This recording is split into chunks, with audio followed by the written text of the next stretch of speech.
ప్రదీప్ గారు good morning. Good morning Sudheer గారు.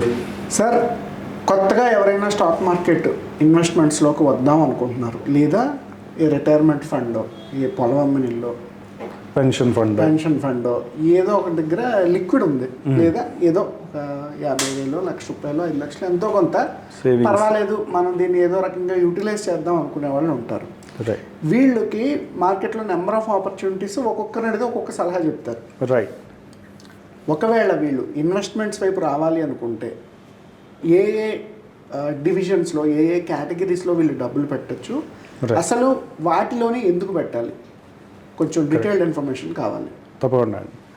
ఇప్పుడు కొత్తగా స్టాక్ మార్కెట్లో వచ్చే 2 రకాలండి. సార్, ఒకటి ఆల్రెడీ మీరు ఇందాక అన్నట్టు ఒక లంసమ్ వచ్చింది, లంసమ్ అమౌంట్ ఉంది, దీన్ని ఎక్కడైనా ఇన్వెస్ట్ చేయొచ్చు. లేదా పూర్తిగా స్టాక్ మార్కెట్లో పెడదామా, రిస్క్ ఎలా ఉంటుంది, రిస్క్ మిటిగేషన్ స్ట్రాటజీస్ ఏంటి, ఇవన్నీ చూసుకుని అప్పుడు ఇన్వెస్ట్ చేయడానికి వాళ్ళు ఒక స్ట్రాటజీ తోట ఇంట్రెస్ట్ చూపిస్తారు. రెండోది ఇప్పుడు కొత్తగా వచ్చి మాకున్న income, regular income sources, salary individual ఎక్కడన్నా ఎలా ఇన్వెస్ట్ చేయాలి, స్మాల్ అమౌంట్స్ ఉంటాయి. సపోజ్ 15,000 డిస్పోజబుల్ ఇన్కమ్ ఉంది, అది ఇన్వెస్ట్ చేస్తారు. సో ఇలాంటి 2 కేటగిరీలు మనుషులు చూద్దాం. సో ఫస్ట్ ఈ శాలరీ వాళ్ళు చూద్దాం. ఈ శాలరీ వాళ్ళకి మేజర్గా ఏంటంటే అన్ని ఖర్చులు పోగా కొంత మిగులుతుంది, ఇది ఇన్వెస్ట్ చేద్దాం, దీని నుంచి ఒక రిటర్న్ తీసుకుందాం. మార్కెట్ రేట్ చాలామంది ప్రామిస్ చేసేది 15% రిటర్న్ వస్తుంది, లేదా 16% రిటర్న్ వస్తుంది ప్రామిస్ చేస్తూ ఉంటారు. సో దీంతో ఇన్వెస్ట్ చేయడం, కొంత రిస్క్ తగ్గించుకోవడం, ఎందుకంటే వీళ్ళు రిస్క్ తీసుకోలేరు. సో ఏదన్నా క్యాపిటల్ ఎరోడ్ అయిందంటే సో వాళ్ళ సేవింగ్స్ అన్నీ డిస్టర్బ్ అవుతాయి. రైట్. సో అందువల్ల వాళ్ళకి మనం చెప్పేది ఏంటంటే సిస్టమేటిక్ ఇన్వెస్ట్మెంట్ ప్లాన్స్, SIP అంటాం. అంటే మీరు ఎక్కడైతే లంసమ్ పెట్టలేరో వాళ్ళ కోసం ఇది. సో అది మనం 500 రూపాయలతో కూడా స్టార్ట్ చేయొచ్చు. నెలకి 500 స్టార్ట్ చేయొచ్చు. అంటే నెలకి 500 సిస్టమేటిక్గా ప్రతి నెల కనుక ఇన్వెస్ట్ చేస్తే ఒక పేషెన్స్ ఒక 10 ఏళ్ల తర్వాత ఇంత అమౌంట్ వస్తుందని చెప్పి ఒక క్యాల్కులేషన్స్ ఉన్నాయి. దీన్ని ఏమంటారంటే మనం కాంపౌండింగ్ వల్ల వచ్చే లాభం ఇది. సో ఈ మ్యాథమెటికల్గా చెప్పాలంటే పవర్ ఆఫ్ కాంపౌండింగ్ అంటాం. సో ఈ కాంపౌండింగ్ వల్ల ఇంత రిటర్న్స్ వస్తాయి. సో యాన్యువలైజ్డ్ 15 రిటర్న్ వేసుకున్న ఒక 10 ఏళ్ళ తర్వాత ఇంత కార్పస్ ఏర్పడుతుంది, లేదా 7 ఏళ్ళ తర్వాత ఇంత వస్తుంది. ఇది మ్యూచువల్ ఫండ్ కంపెనీస్ వాళ్ళ మ్యూచువల్ ఫండ్ ఎవరైతే డిస్ట్రిబ్యూటర్స్ కానీ లేదంటే మ్యూచువల్ ఫండ్ మేనేజర్స్ కానీ దీన్ని పబ్లిష్ చేస్తారు. ఈ ఫండ్ ఇంత రిటర్న్ ఆల్రెడీ చేసింది, ఇందులో ఇన్వెస్ట్ చేస్తే మీకు ఇంకా ఎంత వస్తుంది. సో లేదా కొత్త NFO అంటాం మనం, కొత్తగా ఒక ఫండ్ ఆఫర్ ఇచ్చాం, new fund offer. So new fund offer వచ్చింది, ఇందులో మేము ఆల్రెడీ ఇలాంటి ఫండ్లోనే మేము ఆల్రెడీ ఇంత రిటర్న్ తీసుకున్నాము, ఇంకా కొంత రిటర్న్ దీంట్లో వస్తుంది. ఇలా NFOs కొన్ని వస్తాయి. ఇవి వాళ్ళ రిస్క్ తగ్గట్టుగా లేదా అమౌంట్ తగ్గట్టుగా దాంట్లో ఇన్వెస్ట్ చేసుకుంటూ వెళ్తారు. సో ఇది ఎప్పుడు కూడా రిస్క్ తక్కువ అండ్ డిస్పోజబుల్ ఇన్కమ్లో తీస్తున్నారు కాబట్టి వాళ్ళకి పెద్దగా ప్రాబ్లం ఉండదు అండ్ రిస్క్ తక్కువ. బట్ ఎప్పుడు కూడా దీంట్లో ఒకటే అండి, సిస్టమేటిక్గా అని ఒకటి చెప్తున్నాం కదా, పేషెన్స్ కూడా అండి. సో ఏదన్నా ప్యానిక్ వచ్చింది, సంథింగ్ ఏదన్నా ఒక లైక్ చెప్పాలంటే ఒక డిజాస్టర్ జరిగింది, సమ్ వార్ అవుట్ బ్రేక్ అయింది, లేకపోతే కరోనా లాంటి వైరస్ అవుట్ బ్రేక్ అయింది, ఇలాంటివి వచ్చినప్పుడు ఏంటంటే వీళ్ళు తొందరపడే షిప్స్ క్యాన్సిల్ చేస్తారు. సో నేను ఎప్పుడు చెప్తా, ఇవన్నీ షార్ట్ టర్మే ఉంటాయి, లాంగ్ టర్మ్ ఉండవు ఏది కూడా.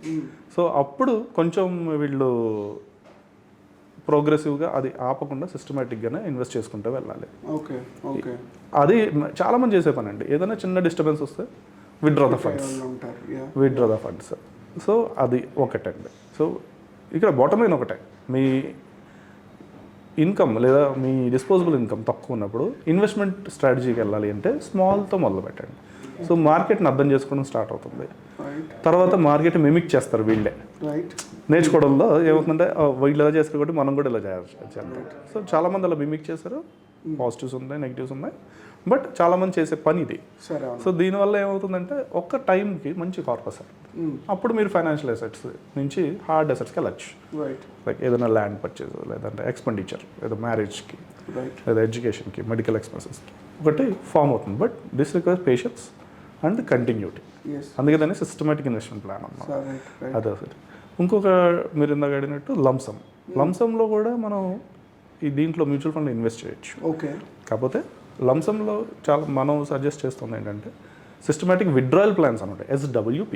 ఇందాక ఇన్వెస్ట్మెంట్ చేశాం కదా, ఇది విత్డ్రాయల్ ప్లాన్. అంటే నేను సపోజ్ ఎప్పుడైతే ఒక 1 crore కార్పస్ ఉంది నా దగ్గర, ఆల్రెడీ 1 crore ఉంది, నాకు నెలకి ఒక 50,000 లేదా 1 lakh రావాలి, ఇన్కమ్ కింద రావాలి, ఎక్కడ ఇన్వెస్ట్ చేయాలి? FD వేస్తే ఎంత వస్తుందో మనకు తెలుసు, 5% వేసుకున్న పెద్ద అమౌంట్ కాదు, సో నెలకి అంత రాదు.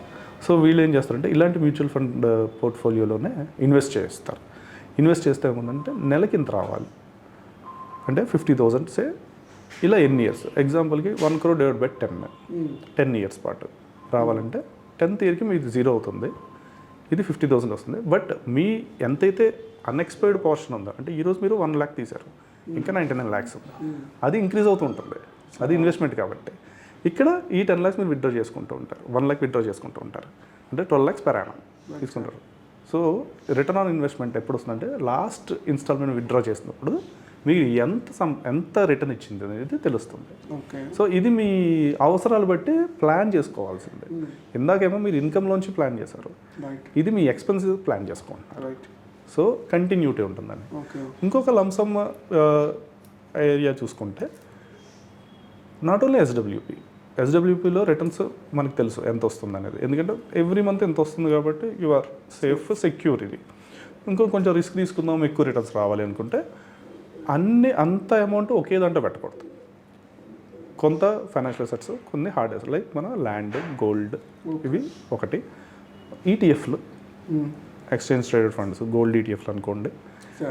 ఎందుకంటే ఇవి లిక్విడ్ కాదండి, land and gold immediate liquid చేయలేము, ఎందుకంటే అంత తొందరగా తీయలేదు, సెంటిమెంట్స్ వస్తాయి. గోల్డ్ లిక్విడ్ అయినా సెంటిమెంట్ వస్తుంది, రైట్? ల్యాండ్ లిక్విడ్ అయినా మార్గేజ్ చేయాలి, దానికి మళ్ళీ బ్రోకరేజ్ ఫీజులు చాలా ఖర్చు అవుతుంది. వేరేజ్ ఈ ఫైనాన్షియల్ అసెట్ లిక్విడ్, ఈరోజు ఏమైంది, సేమ్ డే సెటిల్మెంట్ వచ్చింది. సో మార్నింగ్ మీరు 10:30కి విత్డ్రా చేస్తారు, ఇప్పుడు 9:30కి విత్డ్రా చేస్తే ఈవినింగ్ 4 o'clock కల్లా మీ బ్యాంక్ అకౌంట్లో ఉంటున్నాయి. So it is pure, fully liquid అయిపోయింది. సో అలాగని చెప్పి ఓన్లీ లిక్విడ్ ఫండ్స్లో పెట్టుకోవడం, స్ప్రెడ్ చేసుకోవాలి. ఇందాక మనం మొన్న మాట్లాడుకున్నట్టు స్మాల్ క్యాప్స్లో రిస్క్ ఎక్కువ కానీ రిటర్న్ ఎక్కువ, mid cap medium risk, medium return, అలాగే లార్జ్ క్యాప్ ETFలో గోల్డ్, హార్డ్ గోల్డ్, అంటే పేపర్ గోల్డ్ కాకుండా హార్డ్ గోల్డ్. సో దీంట్లో అది స్ప్రెడ్ చేసుకుంటూ రావాలి.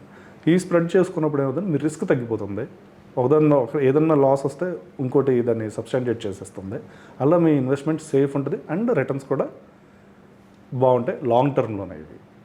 సో ఏదైనా సరే పేషెన్సే, లాంగ్ టర్మ్లో ఇన్వెస్ట్ చేస్తే ఇది మేము కొత్తగా ఎవరైతే వస్తారో వాళ్ళకి మనం చెప్తాము. సో దీన్ని బట్టి వాళ్ళ రిస్క్ స్ట్రాటజీస్ బట్టి మనం వాళ్ళకి చెప్పచ్చు ఏ పోర్ట్ఫోలియోలోకి వెళ్ళాలి. మీరు చూడండి, పెన్షన్ ఫండ్స్ లైక్ PPF లేదా ప్రావిడెంట్ ఫండ్, ఇదివరకు ఎంత ఇన్వెస్ట్ చేశారండి, ఎన్ని అకౌంట్స్ ఉండేవి? ఇప్పుడు స్టార్టప్ ఎకో సిస్టమ్ వల్ల అవనివ్వండి, ఫారిన్ కంపెనీస్ రావడం ఇవ్వండి, ఎంప్లాయీస్ బేస్ పెరిగిపోయింది.